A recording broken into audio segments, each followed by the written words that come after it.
Ya, penembakan ini telah membuat resah masyarakat Magelang, dan untuk mengetahui bagaimana perkembangan terkini kami langsung bergabung bersama rekan kami yang ada di sana. Ada Nizar Herit langsung dari Magelang, Jawa Tengah. Ya, Nizar, apakah sudah ada bukti kuat yang mengungkap apa sebenarnya motif dari penembakan misterius ini? Bukti baru atau bukti kuat dan siapa tersangka memang belum terungkap, namun setidaknya dari wawancara kami dengan Kapolres Magelang sudah ada tanda-tanda yang menunjukkan apa motif dari penembakan yang misterius ini dan menghebohkan warga Magelang. Saat ini sudah bersama saya dua orang narasumber, ada korban dan juga Kapolres. Saya akan ke korban terlebih dahulu. Bisa Anda jelaskan saat itu kejadian, saat mendengar suara tembakan, apakah warga di komplek pertokoan langsung heboh atau seperti apa? Kalau untuk di sekitar pertokoannya sih nggak heboh, cuma mungkin sesama karyawannya aja yang agak bingung sama takut sih. Anda terluka atau terkena tembakan di bagian tangan gitu ya? Iya, sebelah tangan sebelah sini. Nah, ini bagian lukanya. Saya akan ke Kapolres. Kalau melihat karakter dari kasus ini Pak, ada 9 korban yang 8 diantaranya adalah wanita. Apakah memang misterius ini Pak pelakunya Pak? Baik, terima kasih Mas.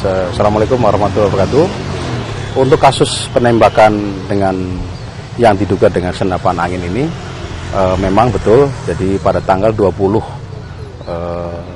April jam 21.00 kami menerima informasi ada korban kena tembak di rumah sakit. Kami cross check, kami cek ke sana, memang betul ada korban di sana, dan setelah itu kami mendapatkan lagi informasi bahwa ada tambahan korban, informasi dari perawat sana. Dan untuk masalah korban ini memang rata-rata semua perempuan. Dari 9 ini perempuan, 8 1 laki-laki. Kalau motif sendiri kami berangkat daripada fakta, daripada korban yang kami ambil informasinya, keterangannya. Ya, dan nanti setelah kita bisa ungkap baru kita tahu mungkin motif apa. Kami tidak.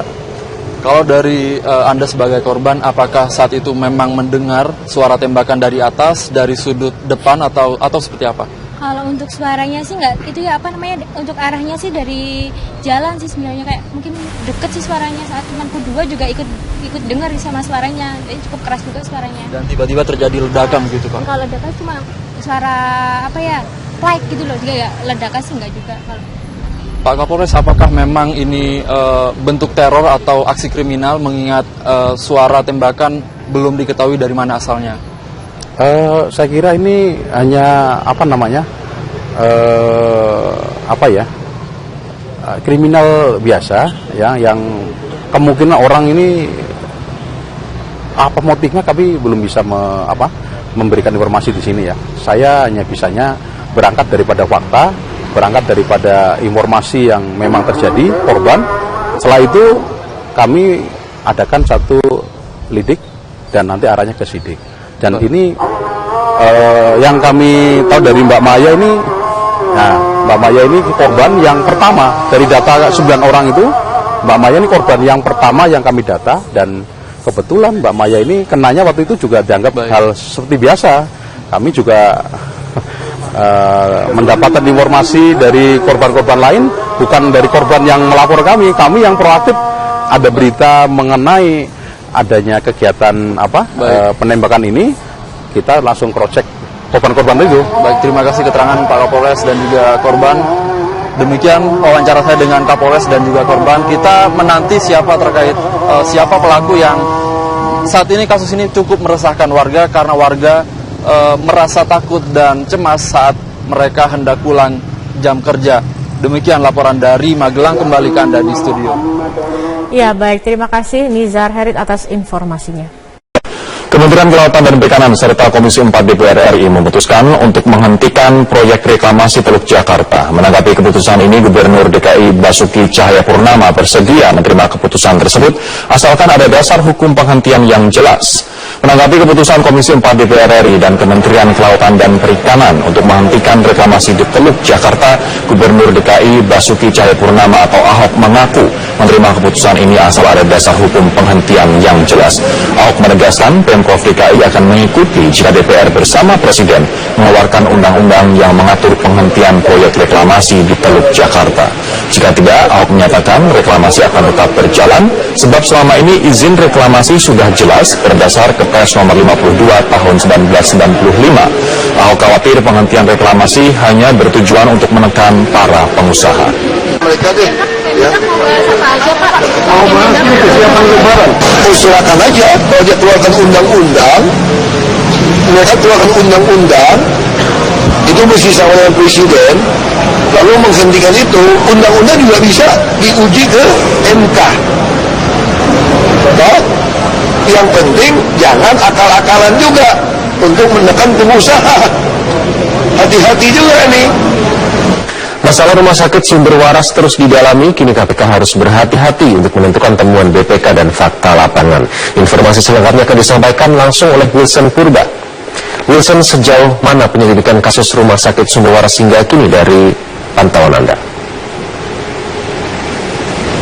Ya Iqbal, saat ini pihak KPK terus mendalami kasus sumber waras ini dan juga semakin kesini suasana antara BPK dan juga Pemprov DKI semakin memanas. Dan ada yang menarik di sini Iqbal, karena ternyata rumah sakit sumber waras ini memiliki 2 surat tanah dan ada 2 lahan berarti, dan yang dimaksud oleh Pemprov DKI Jakarta ini adalah lahan sumber waras berada di Jalan Kiai Tapa, sedangkan BPK ini bermaksud bahwa lahan sumber waras ini adalah lahan yang menghadap ke Tomang Raya. Nah, ini sangat menarik Iqbal, karena ternyata dari perdebatan yang selama ini terjadi, ternyata memang ada 2 rumah sakit, maksud kami 2 surat tanah yang dimiliki oleh sumber waras, dan ini juga dibenarkan oleh pihak Badan Pertanahan Nasional atau BPN. BPN sendiri ini menyebutkan bahwa status tanah ini bersifat hak guna bangunan dengan nomor 2787, sehingga seharusnya tidak ada masalah jika nantinya lahan ini akan diperjualbelikan. Nah, selain itu yang menarik di sini adalah selain adanya 2 surat tanah, ini nilai jual objek pajak yang digunakan pemerintah DKI Jakarta dan juga yang digunakan BPK ini berbeda. BPK menggunakan penghitungan NJOP tahun 2013 dengan harga tanah yaitu sebesar Rp15.500 per meternya, dan harga inilah yang merupakan harga yang ditawarkan ke pihak Ciputra Karya Utama. Sedangkan berbeda dengan pihak Pemprov DKI ini menggunakan perhitungan NJOP tahun 2014 dengan hanya, maksud kami dengan harga tanah yaitu Rp20.700.000 per meternya, dan inilah harga inilah yang nantinya akan dibeli pemerintah untuk kawasan sumber waras ini dijadikan rumah sakit jantung dan juga kanker milik pemerintah dan akan dikelola oleh pemerintah.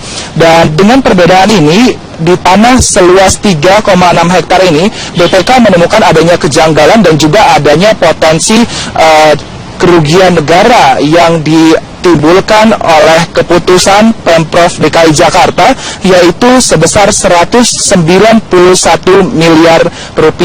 Dan kasus ini memang sudah terjadi atau sudah dilakukan sejak tahun 2014, namun hingga tahun ini 2016 masih belum ada kepastian sebenarnya seperti apa kasus ini, bagaimana nantinya akan terjadi berikutnya. Dan memang beberapa waktu lalu pihak Pemprov DKI Jakarta ini juga sempat melakukan balik nama rumah sakit sumber waras dan juga sempat melakukan penghitungan ulang terhadap sumber waras ini, karena memang beberapa tahun 2015 BPK juga sempat memanggil Basuki Cahayapurnama waktu itu sebagai Pemprov DKI Jakarta untuk dimintai keterangan terkait dengan surat tanah dari rumah sakit sumber waras ini. Dan berikut pernyataan dari Badan Pertanahan Nasional dan juga dari pihak rumah sakit sumber waras. Sumber waras kalau kita lihat dalam posisi petanya ya, ini petanya nih, ini seperti ini nih. Jadi yang kita apa? Ini batasnya nih, ini batas, ini batas. Ini terbelah dua. Sertifikat yang sini adalah ini. Sertifikat sini yang dibelah dengan Pemprov adalah ini. kalau kita lihat di sertifikat yang di sebelah sini, ini alamatnya Jalan Kiai Mata. Bisa dilihat di surat ukurnya pun Jalan Kiai Mata. Ya, sertifikat Pemprov yang ini kalau kita lihat juga Jalan Kiai Mata. Surat ukurnya pun mengatakan Jalan Kiai Mata. Pendatangnya nih. Pengurangan agak lama karena mengembalikan batas kan itu ramalannya dari 1. Untuk sertifikat yang HGB 2878 ini batasnya sudah banyak, akan perlu rekonstruksi dulu pengembalian batas. Setelah itu jadi saat ini juga sedang dalam proses, cuman polemiknya makin begini jadi saya menunggu sebentar, tapi tetap kita proses sudah berjalan. Pengambilan batas itu berarti akan mengambil batas yang hari itu tidak ini sudah memakai. Ya, itu hanya mengembalikan batas karena yang dibeli itu berdasarkan sertifikat 2878 perumahan Kemang itu luasnya kan 3640 meter, yaitu dikembalikan di posisi itu. BPK sudah diserahkan ke KPK, namun pihak KPK masih terus mendalami kasus ini dan bertindak hati-hati agar tidak menguntungkan satu pihak, sehingga pihak KPK juga ini masih belum mau terbuka kepada media sejauh mana progres penyelidikan dari kasus sumber waras ini. Iqbal. Wilson Purba, terima kasih atas laporan Anda. Gubernur DKI Jakarta Basuki Cahayapurnama menampik tudingan BPK yang menyebut ada hal tak lazim dalam transaksi pembelian lahan rumah sakit sumber waras. Ahok memastikan tidak ada kerugian negara dalam transaksi ini. Menanggapi tudingan BPK yang menyebut transaksi pembayaran lahan sumber waras dilakukan terburu-buru, Basuki Cahayapurnama atau Ahok mengaku tidak mengetahui persis persoalan teknis pembayaran. Namun pihaknya menegaskan transaksi tersebut tidak mempengaruhi kerugian negara. Sebelumnya BPK menyebut kejanggalan transaksi yang dilakukan melalui transfer tunai sebesar 775,69 miliar rupiah dari Pemprov DKI ke pihak ketiga. Selain itu transaksi juga dilakukan di akhir tahun 2014, tepatnya pada tanggal 31 Desember 2014 pukul 19 waktu Indonesia Barat. Saya nggak tahu, teknis saya juga nggak tahu. Jadi itu juga nggak salah. Nggak salah juga, nggak ada yang salah juga. Kenapa harus di akhir tahun itu Pak? Saya nggak tahu, mereka kejar kan pemerintah kan suka, malah mesti teknis. Sekarang kalau kamu boleh bayar sampai tanggal 31 malam jam 22, jam 24. Dan kamu mau bayar dengan cara apa? Karena buru-buru atau apa? Teknis sistem mereka ya. Salah gimana? Tapi itu bukan dari yang perintah Pak Ahok. Itu saya kan malah perintah. Kau perintah apa-apa juga tulisannya apa? Masa saya harus urusin teknis bayar-bayar gila? Badan Narkotika Nasional Provinsi Sulawesi Selatan melakukan tes urin kepada seluruh kader Nasdem Sulawesi Selatan. Ya, ada 280 kader Nasdem yang kooperatif menjalani tes urin yang dilakukan oleh BNN. Rekan Raka Susanto akan melaporkan langsung dari kantor DPW Nasdem Makassar, Sulawesi Selatan. Rahka, mengapa BNN Sulawesi Selatan melakukan tes urin kepada kader Partai Nasdem Sulawesi Selatan, dan apakah tes urin ini nantinya juga akan dilakukan kepada kader parpol lain? Iqbal, sebenarnya acara yang berlangsung di Dewan Perwakilan Wilayah Partai Nasdem Sulawesi Selatan ini adalah kerjasama antara BNN dengan Partai Nasdem untuk memerangi penyalahgunaan narkoba yang makin marak di Indonesia. Sebenarnya acara ini sendiri yang berlangsung di Sulawesi Selatan adalah kick off, di mana nantinya di sejumlah DPW lain Partai Nasdem ini juga akan berlangsung yang namanya penyuluhan sekaligus juga tes urin bagi semua kader Nasdem. Saat ini ada 280 kader Nasdem yang melaksanakan tes urin, dan dari 28 ini termasuk juga legislator dari Partai Nasdem di Sulawesi Selatan, juga ini para kader Nasdem di tingkat DPW dan DPD Partai Nasdem yang nantinya juga akan dilaksanakan tes urin, dan nanti BNN akan bekerjasama dengan Partai Nasdem untuk yang namanya memberikan hasil dari tes tersebut. Bagaimana dengan partai lain? Apakah partai lain juga nantinya akan dilaksanakan tes urin dan lain sebagainya? Sampai dengan saat ini BNN masih berkoordinasi, dikarenakan memang Partai Nasdem ini di Sulawesi Selatan menjadi pelopor sebagai partai atau instrumen politik di negara ini yang juga ikut mendukung dalam pemberantasan penyalahgunaan narkoba lebih jauh mengenai sebenarnya seberapa pentingkah acara ini bagi Partai Nasdem. Saat ini saya sedang bersama dengan Bapak Lutfi Multi yang merupakan Ketua DPP Partai Nasdem. Pak Lutfi, langsung pertanyaan, seberapa pentingkah Pak acara ini untuk Partai Nasdem sebenarnya? Acara ini sangat penting sebagai tindak lanjut dari apa yang disampaikan oleh Presiden beberapa waktu lalu bahwa Indonesia ini sudah berada dalam darurat narkoba. Menurut data terakhir, ada 50 orang yang meninggal setiap hari karena kasus narkoba. Kemudian ada 63 triliun setiap tahun uang ini habis untuk narkoba.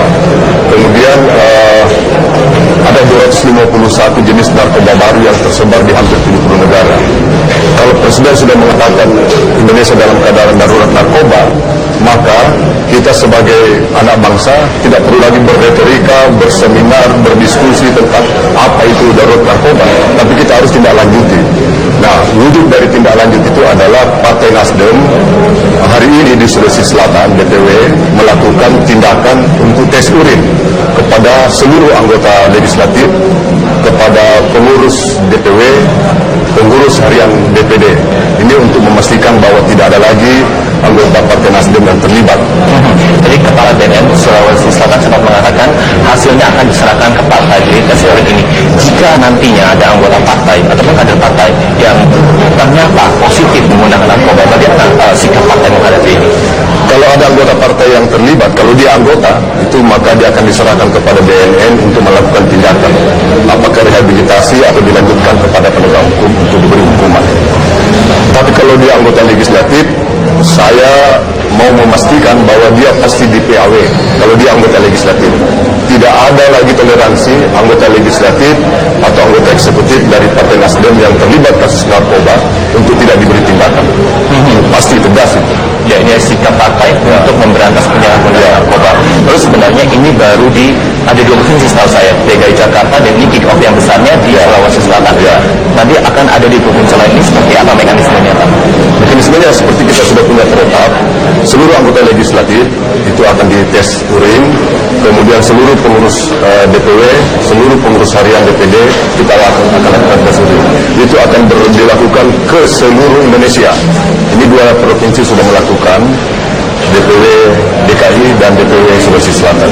Mudah-mudahan ini memberikan kontribusi terhadap upaya memerangi narkoba di negara kita. Ini penting karena Indonesia ini sudah darurat narkoba. Tidak perlu lagi kita diskusi berbicara apa itu darurat.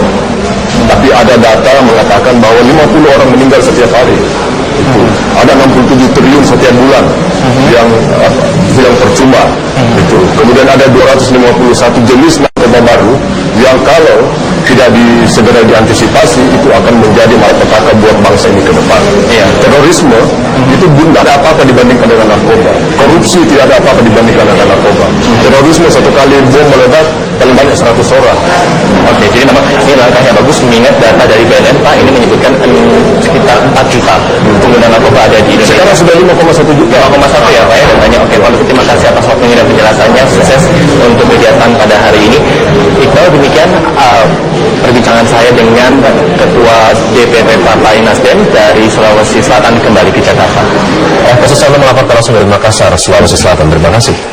Isu reshuffle hampir sebulan berlalu, namun buktinya belum juga tampak. Sejumlah pihak ada yang bertopang dagu, menunggu siapa yang akan terdepak. Saling sikut antar elit pun tidak terelak, hingga ada yang takut kursinya akan dibajak. Dan berikut rangkuman liputan reporter Eko Frima Andani dan juru kamera Gilang Kelana Putra. Setelah saya hitung, dia yang hilang hampir 740 triliun. Karena ketidakefisienan seperti itu. Ini masalah kecepatan, hanya masalah kecepatan. Tapi saya yakin tahun ini pasti tinggal dulu. Insya Allah akan kita dapatkan. Dengan cara apapun. Apa ganti menterinya lagi atau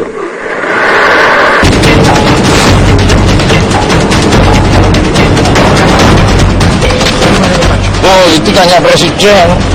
Tapi kalau ternyata ada yang Tanya presiden. kalau misalnya ternyata Tanya presiden. Enggak ada. Pak Reza di jadi ya apa? Ya nggak apa-apa. Kenapa? Kenapa?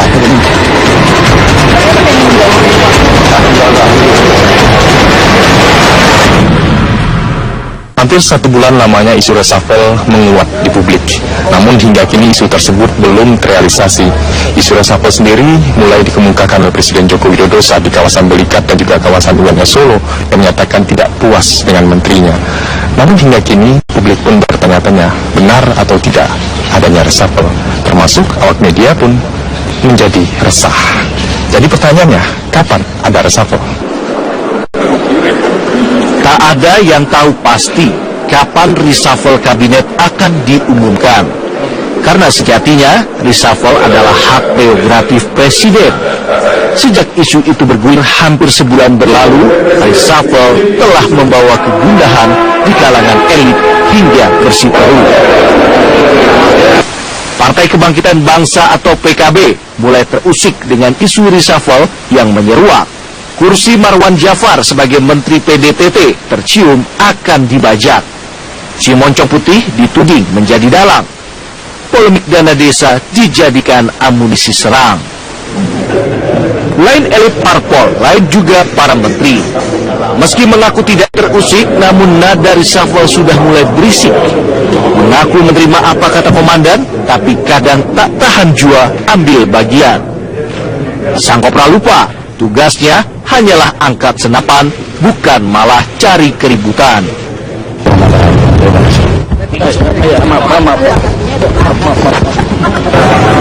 Reshuffle memang belum terbukti. Rasa was-wasnya pun terus menghantui. Dinamika yang tak menentu membuat Willy Berita terbelenggu. Intinya reshuffle kapan? Nah, itu hanya presiden dan Tuhan yang tahu, dan juga wakil presiden yang tahu. Menurut saya, semakin tidak diketahui oleh masyarakat ataupun misalkan isu tersebut sudah mulai memuai ya, dari peredaran presiden akan bicarakan atau mengumumkan pada saat tidak terduga. Berita yang sudah pasti pun kadang masih ada tamu-tamu utama menteri ataupun ketua partai terkait yang suka dipanggil oleh presiden. Tentunya itu membuat kita sebagai politik di istana jadi spekulatif ya. Kita jadi berpikir apa ini yang akan berujung pada reshuffle atau pertemuan ini mungkin yang berujung pada reshuffle. Lagi-lagi reshuffle adalah hak prerogatif presiden. Memang tak ada aturan baku bagaimana raja atur pionnya. Yang jelas, jangan ada yang berani intervensi presiden buat atur formasi baru. Lalu, kapan reshuffle terjadi? Menunggu hari baik. Saling tuding antara Badan Pemeriksa Keuangan atau BPK dan Pemprov DKI terkait pembelian lahan sumber waras semakin memanas. Pihak sumber waras menegaskan tanah yang dijual ke pihak Pemprov berada di Jalan Kiai Tapa, Jakarta Barat dan harga yang disepakati sudah sesuai dengan NJOP. Polemik pembelian lahan sumber waras berujung pada saling tuding antara Gubernur DKI Jakarta Basuki Cahayapurnama dan Badan Pemeriksa Keuangan atau BPK. BPK menuding telah terjadi kesalahan prosedur dalam pembelian lahan hingga berakibat pada kerugian negara, sementara Ahok mengatakan bahwa proses pembelian sudah sesuai dengan prosedur dan aturan undang-undang. Beberapa hal yang disoal diantaranya adalah lokasi lahan milik Rumah Sakit Sumber Waras yang dibeli oleh Pemprov DKI. Pemprov DKI menyebut lokasi lahan berada di Jalan Kiai Tapa, sementara yang dimaksud BPK adalah lahan yang menghadap ke Jalan Tomang Raya. Lokasi ini kemudian juga berkaitan dengan NJOP atau nilai jual objek pajak yang dijadikan dasar pembelian lahan seluas 3,6 hektar tersebut. BPK menggunakan penghitungan NJOP tahun 2013 yakni sebesar Rp15.500.000 per meter yang ditawarkan Yayasan Kesehatan Sumber Waras ke Ciputra Karya Utama. Sementara itu transaksi pembelian dilakukan dengan berdasarkan harga NJOP tahun 2014 sebesar Rp20.700.000 per meter. Dengan perbedaan NJOP tersebut, BPK menemukan selisih sebesar Rp191 miliar yang dinilai sebagai kerugian negara. Berbeda dengan kesimpulan BPK, pihak Sumber Waras menyebut bahwa tanah milik Sumber Waras adalah berada di Jalan Kiai Tapa, Jakarta Barat. Berdasarkan harga NJOP tahun 2014, harga tanah di lokasi tersebut adalah sebesar Rp20.700.000 per meter. Akhirnya jual beli dengan Ciputra dibatalkan, akte pembatalan ada, terus kita mulai proses dengan DKI. Tahun udah masuk 2014. NJP 2014. 2014, karena NJP 2014 totalnya waktu kita lihat sudah 20 juta sekian, 20 juta. Kita juga nggak pernah minta dinaikin harga NJP loh, nggak pernah. Nah jadi itu memang kalau saya lihat kan setiap tahun biasanya kan naik gitu. Nah di situ juga bisa dibuktikan pada waktu kita beli ini beradanya memang yang ini. Jadi ya dalam aktenya juga disebut dan itu apa sesuai dengan sertifikatnya. Sementara itu, Badan Pertanahan Nasional atau BPN menyatakan bahwa status tanah bersertifikat hak guna bangunan dan tanah tersebut tidak bermasalah untuk kemudian diperjualbelikan. Saya bilang bahwa status tanahnya adalah HGB, sudah bersertifikat HGB nomor 2878 Kelurahan Mongan, luasnya 3640 meter. Ya, gitu. Terus saat ini bermasalah atau tidak? Enggak, di catatan di kantor BPN Jakarta Barat tidak ada masalah apapun di posisinya. Maka bisa dilakukan transaksi kalau itu dilakukan jual beli oleh kepada pihak lain. Jadi Komisi Pemberantasan Korupsi menyatakan bahwa saat ini masih terus melakukan penyelidikan dengan memeriksa pihak-pihak yang terkait. Memang KPK meminta audit investigatif dari BPK ya untuk kasus ini, itu sudah diserahkan tahun lalu dan kami memang perlu waktu yang panjang untuk mempelajari dan mendalami audit tersebut gitu. Mengenai apa saja intinya saya tidak bisa ungkapkan juga gitu, karena kami juga memilah lagi dari hasil-hasil investigasi itu mana yang perlu kami dalami lebih lanjut. Masyarakat masih terus menunggu sebenarnya mana fakta yang benar. Apakah analisa dari BPK ini keliru atau Pemprov DKI Jakarta yang lalai dalam pemberian tanah di Rumah Sakit Sumber Waras? Semuanya masih bergantung pada Komisi Pemberantasan Korupsi. Dari Jakarta, Raka Susanto, Gilang Kelana, Metro TV. Tidak perlu lagi kita diskusi berbicara apa itu darurat. Tapi ada data mengatakan bahwa 50 orang meninggal setiap hari. Ada 67 triliun setiap bulan yang hilang percuma. Kemudian ada 251 jenis narkoba baru yang kalau tidak segera diantisipasi itu akan menjadi malapetaka buat bangsa ini ke depan. Terorisme itu tidak ada apa-apa dibandingkan dengan narkoba. Korupsi tidak ada apa-apa dibandingkan dengan narkoba. Terorisme satu kali bom meledak paling banyak 100 orang. Oke, jadi memang ini langkah yang bagus mengingat data dari BNN Pak ini menyebutkan sekitar 4 juta pengguna narkoba ada di Indonesia. Sekarang sudah 5,1 juta. 5,1 ya Pak ya datanya. Oke, Pak, terima kasih atas waktunya dan penjelasannya. Sukses untuk kegiatan pada hari ini.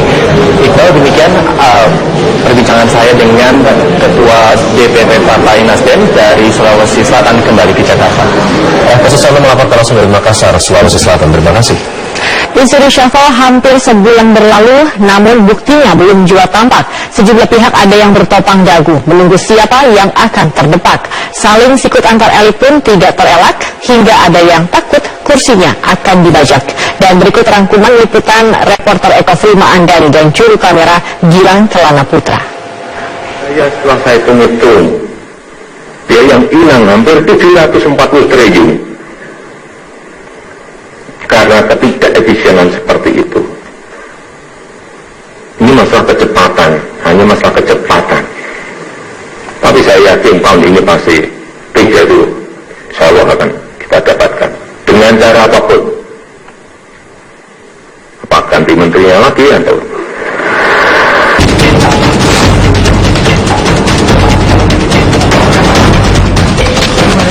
Oh, itu tanya presiden. Tapi kalau ternyata ada masalah. Tanya presiden. Kalau misalnya ternyata Tanya presiden. dengan yang reshuffle kabinet ada isu tersebut benar Pak? Nggak ada. Pak Reza jadi ya ini kata dia apa? Ya nggak apa-apa. Kenapa? Kenapa?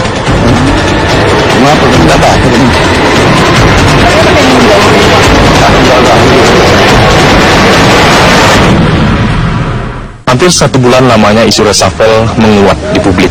Namun hingga kini isu tersebut belum terrealisasi. Isu reshuffle sendiri mulai dikemukakan oleh Presiden Joko Widodo saat di kawasan Belikat dan juga kawasan UMS Solo yang menyatakan tidak puas dengan menterinya. Namun hingga kini publik pun bertanya-tanya benar atau tidak adanya reshuffle. Termasuk awak media pun menjadi resah. Jadi pertanyaannya, kapan ada reshuffle? Tak ada yang tahu pasti kapan reshuffle kabinet akan diumumkan. Karena sejatinya reshuffle adalah hak prerogatif presiden. Sejak isu itu bergulir hampir sebulan berlalu, reshuffle telah membawa kegundahan di kalangan elit hingga bersiteru. Partai Kebangkitan Bangsa atau PKB mulai terusik dengan isu reshuffle yang menyeruak. Kursi Marwan Jafar sebagai Menteri PDTT tercium akan dibajak. Si Moncong Putih dituding menjadi dalang. Polemik dana desa dijadikan amunisi serang. Lain elit parpol, lain juga para menteri. Meski mengaku tidak terusik, namun nada reshuffle sudah mulai berisik. Mengaku menerima apa kata komandan, tapi kadang tak tahan jua ambil bagian. Sang Kopra lupa, tugasnya hanyalah angkat senapan, bukan malah cari keributan.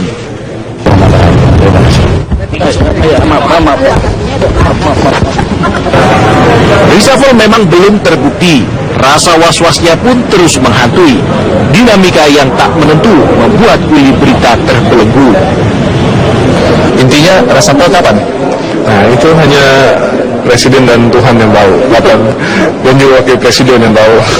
Menurut saya, semakin tidak dan Perikanan serta Komisi 4 DPR RI memutuskan untuk menghentikan proyek reklamasi Teluk Jakarta. Menanggapi keputusan ini, Gubernur DKI Basuki Cahayapurnama bersedia menerima keputusan tersebut asalkan ada dasar hukum penghentian yang jelas. Menanggapi keputusan Komisi 4 DPR RI dan Kementerian Kelautan dan Perikanan untuk menghentikan reklamasi di Teluk Jakarta, Gubernur DKI Basuki Cahayapurnama atau Ahok mengaku menerima keputusan ini asal ada dasar hukum penghentian yang jelas. Ahok menegaskan Pemprov DKI akan mengikuti jika DPR bersama Presiden mengeluarkan undang-undang yang mengatur penghentian proyek reklamasi di Teluk Jakarta. Jika tidak, Ahok menyatakan reklamasi akan tetap berjalan sebab selama ini izin reklamasi sudah jelas berdasar Kepres nomor 52 tahun 1995. Ahok khawatir penghentian reklamasi hanya bertujuan untuk menekan para pengusaha. Mereka deh, ya. Mau bahas ini kesiapan lebaran. Usulkan aja, kalau dia keluarkan undang-undang, mereka keluarkan undang-undang, itu mesti sama dengan presiden, lalu menghentikan itu, undang-undang juga bisa diuji ke MK. Nah, yang penting jangan akal-akalan juga untuk menekan pengusaha. Hati-hati juga nih. Masalah rumah sakit sumber waras terus didalami, kini KPK harus berhati-hati untuk menentukan temuan BPK dan fakta lapangan. Informasi selengkapnya akan disampaikan langsung oleh Wilson Purba. Wilson, sejauh mana penyelidikan kasus rumah sakit sumber waras hingga kini dari pantauan Anda? Ya Iqbal, saat ini pihak KPK terus mendalami kasus sumber waras ini dan juga semakin kesini suasana antara BPK dan juga Pemprov DKI semakin memanas. Dan ada yang menarik di sini Iqbal, karena ternyata rumah sakit sumber waras ini memiliki 2 surat tanah dan ada 2 lahan berarti, dan yang dimaksud oleh Pemprov DKI Jakarta ini adalah lahan sumber waras berada di Jalan Kiai Tapa, sedangkan BPK ini bermaksud bahwa lahan sumber waras ini adalah lahan yang menghadap ke Tomang Raya. Nah, ini sangat menarik Iqbal, karena ternyata dari perdebatan yang selama ini terjadi, ternyata memang ada 2 rumah sakit, maksud kami 2 surat tanah yang dimiliki oleh sumber waras, dan ini juga dibenarkan oleh pihak Badan Pertanahan Nasional atau BPN. BPN sendiri ini menyebutkan bahwa status tanah ini bersifat hak guna bangunan dengan nomor 2787, sehingga seharusnya tidak ada masalah jika nantinya lahan ini akan diperjualbelikan. Nah, selain itu yang menarik di sini adalah selain adanya 2 surat tanah, ini nilai jual objek pajak yang digunakan pemerintah DKI Jakarta dan juga yang digunakan BPK ini berbeda. BPK menggunakan penghitungan NJOP tahun 2013 dengan harga tanah yaitu sebesar Rp15.500 per meternya, dan harga inilah yang merupakan harga yang ditawarkan ke pihak Ciputra Karya Utama. Sedangkan berbeda dengan pihak Pemprov DKI ini menggunakan perhitungan NJOP tahun 2014 dengan dengan harga tanah yaitu Rp20.700.000 per meternya, dan harga inilah yang nantinya akan dibeli pemerintah untuk kawasan sumber waras ini dijadikan rumah sakit jantung dan juga kanker milik pemerintah dan akan dikelola oleh pemerintah. Dan dengan perbedaan ini, di tanah seluas 3,6 hektar ini, BPK menemukan adanya kejanggalan dan juga adanya potensi kerugian negara yang ditimbulkan oleh keputusan Pemprov DKI Jakarta yaitu sebesar Rp191 miliar. Dan kasus ini memang sudah terjadi atau sudah dilakukan sejak tahun 2014, namun hingga tahun ini 2016 masih belum ada kepastian sebenarnya seperti apa kasus ini, bagaimana nantinya akan terjadi berikutnya. Dan memang beberapa waktu lalu pihak Pemprov DKI Jakarta ini juga sempat melakukan balik nama Rumah Sakit Sumber Waras dan juga sempat melakukan penghitungan ulang terhadap sumber waras ini, karena memang beberapa tahun 2015 BPK juga sempat memanggil Basuki Cahayapurnama waktu itu sebagai Pemprov DKI Jakarta untuk dimintai keterangan terkait dengan surat tanah dari Rumah Sakit Sumber Waras ini. Dan berikut pernyataan dari Badan Pertanahan Nasional dan juga dari pihak Rumah Sakit Sumber Waras. Sumber waras kalau kita lihat dalam posisi petanya ya, ini petanya nih, ini seperti ini nih. Jadi ini jalan kita apa? Ini batasnya nih, ini batas, ini batas. Ini terbelah dua. Sertifikat yang sini adalah ini. Sertifikat sini yang dibuat dengan Pemprov adalah ini. Nah, kalau kita lihat di sertifikat yang di sebelah sini, ini alamatnya Jalan Kilmata. Bisa dilihat di surat ukurnya pun Jalan Kilmata. Ya, sertifikat Pemprov yang ini kalau kita lihat juga jalan kayak apa. Surat ukurnya pun mengatakan jalan kayak apa. Ini pendatangnya nih. Pengurangan agak lama karena mengembalikan batas kan itu amalannya dari 1. Untuk sertifikat yang HGB 2878 ini batasnya sudah akan perlu rekonstruksi dulu pengembalian batas. Setelah itu jadi saat ini juga sedang dalam proses, cuman polemiknya makin begini jadi saya menunggu sebentar, tapi tetap kita proses sudah berjalan.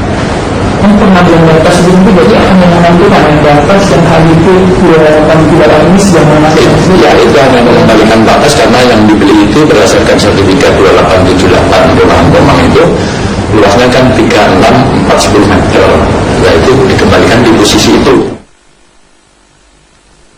BPK sudah diserahkan ke KPK, namun pihak KPK masih terus mendalami kasus ini dan bertindak hati-hati agar tidak menguntungkan satu pihak, sehingga pihak KPK juga ini masih belum mau terbuka kepada media sejauh mana progres penyelidikan dari kasus sumber waras ini. Iqbal. Wilson Purba, terima kasih atas laporan Anda. Gubernur DKI Jakarta Basuki Cahayapurnama menampik tudingan BPK yang menyebut ada hal tak lazim dalam transaksi pembelian lahan Rumah Sakit Sumber Waras. Ahok memastikan tidak ada kerugian negara dalam transaksi ini. Menanggapi tudingan BPK yang menyebut transaksi pembayaran lahan Sumber Waras dilakukan terburu-buru, Basuki Cahayapurnama atau Ahok mengaku tidak mengetahui persis persoalan teknis pembayaran. Namun pihaknya menegaskan transaksi tersebut tidak mempengaruhi kerugian negara.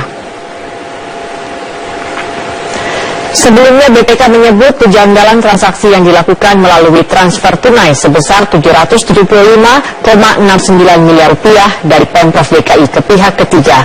Selain itu, transaksi juga dilakukan di akhir tahun 2014, tepatnya pada tanggal 31 Desember 2014 pukul 19 waktu Indonesia Barat.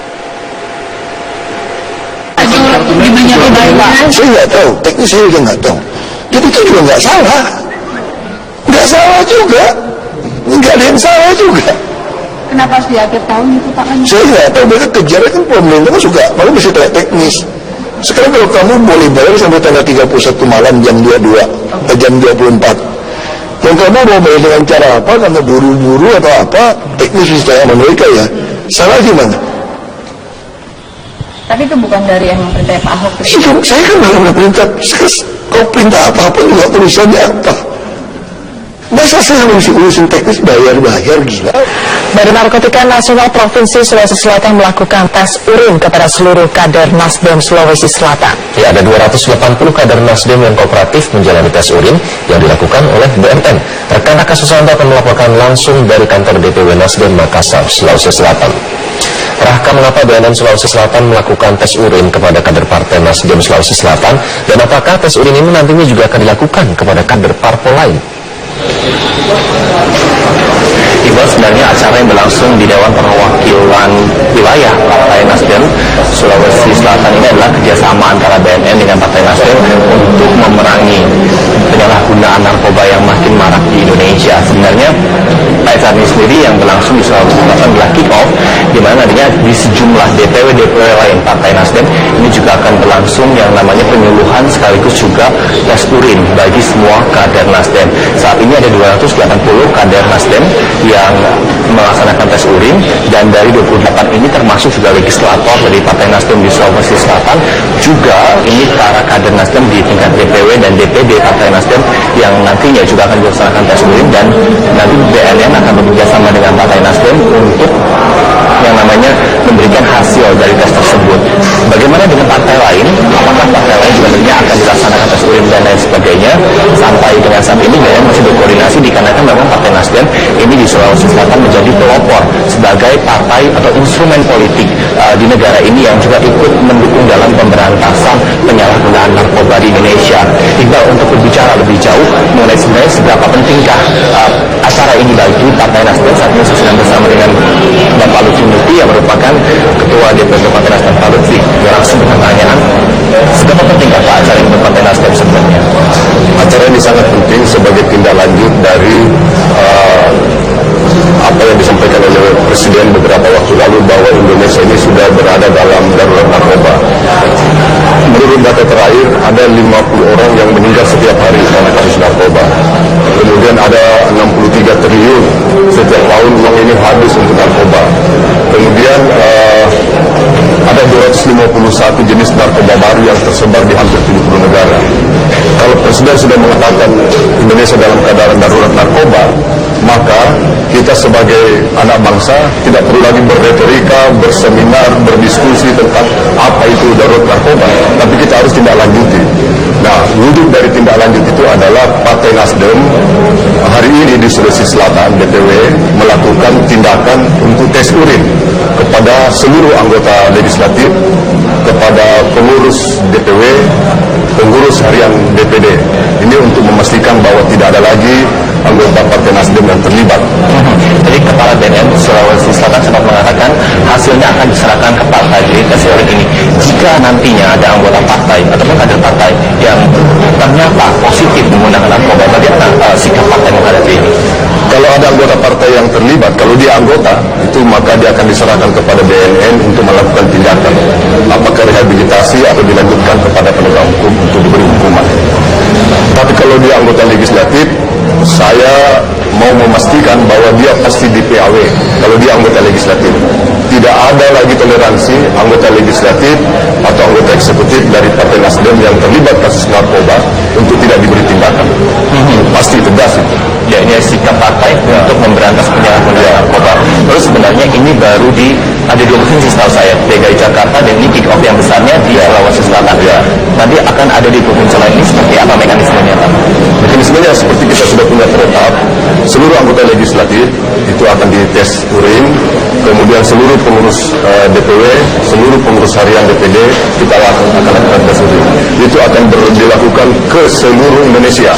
Ini 2 provinsi sudah melakukan, DPW DKI dan DPW Sulawesi Selatan. Mudah-mudahan ini memberikan kontribusi terhadap upaya memerangi narkoba di negara kita. Ini penting karena Indonesia ini sudah darurat narkoba. Ya, penembakan ini telah membuat resah masyarakat Magelang, dan untuk mengetahui bagaimana perkembangan terkini kami langsung bergabung bersama rekan kami yang ada di sana. Ada Nizar Kherip langsung dari Magelang, Jawa Tengah. Ya, Nizar, apakah sudah ada bukti kuat yang mengungkap apa sebenarnya motif dari penembakan misterius ini? Bukti baru atau bukti kuat dan siapa tersangka memang belum terungkap, namun setidaknya dari wawancara kami dengan Kapolres Magelang sudah ada tanda-tanda yang menunjukkan apa motif dari penembakan yang misterius ini dan menghebohkan warga Magelang. Saat ini sudah bersama saya 2 orang narasumber, ada korban dan juga Kapolres. Saya akan ke korban terlebih dahulu. Bisa Anda jelaskan saat itu kejadian, saat mendengar suara tembakan, apakah warga di komplek pertokoan langsung heboh atau seperti apa? Kalau untuk di sekitar pertokoannya sih nggak heboh, cuma mungkin sesama karyawannya aja yang agak bingung sama takut sih. Anda terluka atau terkena tembakan di bagian tangan gitu ya? Iya, di sebelah tangan, sebelah sini. Nah, ini bagian lukanya. Saya akan ke Kapolres. Kalau melihat karakter dari kasus ini Pak, ada 9 korban yang 8 diantaranya adalah wanita. Apakah memang misterius ini Pak pelakunya Pak? Baik, terima kasih Mas. Assalamualaikum warahmatullahi wabarakatuh. Untuk kasus penembakan dengan yang diduga dengan senapan angin ini memang betul. Jadi pada tanggal 20 April jam 21.00 kami menerima informasi ada korban kena tembak di rumah sakit. Kami cross check, kami cek ke sana, memang betul ada korban di sana, dan setelah itu kami mendapatkan lagi informasi bahwa ada tambahan korban, informasi dari perawat sana. Dan untuk masalah korban ini memang rata-rata semua perempuan. Dari 9 ini perempuan, 8 1 laki-laki. Kalau motif sendiri kami berangkat daripada fakta, daripada korban yang kami ambil informasinya, keterangannya. Ya. Dan nanti setelah kita bisa ungkap baru kita tahu mungkin motif apa. Kami tidak. Kalau dari Anda sebagai korban, apakah saat itu memang mendengar suara tembakan dari atas, dari sudut depan atau seperti apa? Kalau untuk suaranya sih nggak, itu ya untuk arahnya sih dari jalan sih sebenarnya, kayak mungkin deket sih suaranya. Saat temanku 2 juga ikut dengar sama suaranya, jadi cukup keras juga suaranya. Dan tiba-tiba terjadi ledakan gitu Pak? Kalau ledakan cuma suara flight gitu loh, juga ya ledakan sih enggak juga. Kalau Pak Kapolres, apakah memang ini bentuk teror atau aksi kriminal mengingat suara tembakan belum diketahui dari mana asalnya? Saya kira ini hanya kriminal biasa ya, yang kemungkinan orang ini apa motifnya kami belum bisa memberikan informasi di sini ya. Saya hanya bisanya berangkat daripada fakta, berangkat daripada informasi yang memang terjadi korban. Setelah itu kami adakan satu lidik dan nanti arahnya ke sidik. Dan ini yang kami tahu dari Mbak Maya ini, Mbak Maya ini korban yang pertama dari data 9 orang itu. Mbak Maya ini korban yang pertama yang kami data, dan kebetulan Mbak Maya ini kenanya waktu itu juga dianggap hal seperti biasa. Kami juga mendapatkan informasi dari korban-korban lain, bukan dari korban yang melapor kami yang proaktif. Ada berita mengenai adanya kegiatan penembakan ini, kita langsung cross-check korban-korban itu. Baik, terima kasih keterangan Pak Kapolres dan juga korban. Demikian wawancara saya dengan Kapolres dan juga korban. Kita menanti siapa pelaku yang saat ini kasus ini cukup meresahkan warga, karena warga merasa takut dan cemas saat mereka hendak pulang jam kerja. Demikian laporan dari Magelang, kembali ke Anda di studio. Ya baik, terima kasih Nizar Kherip atas informasinya. Kementerian Kelautan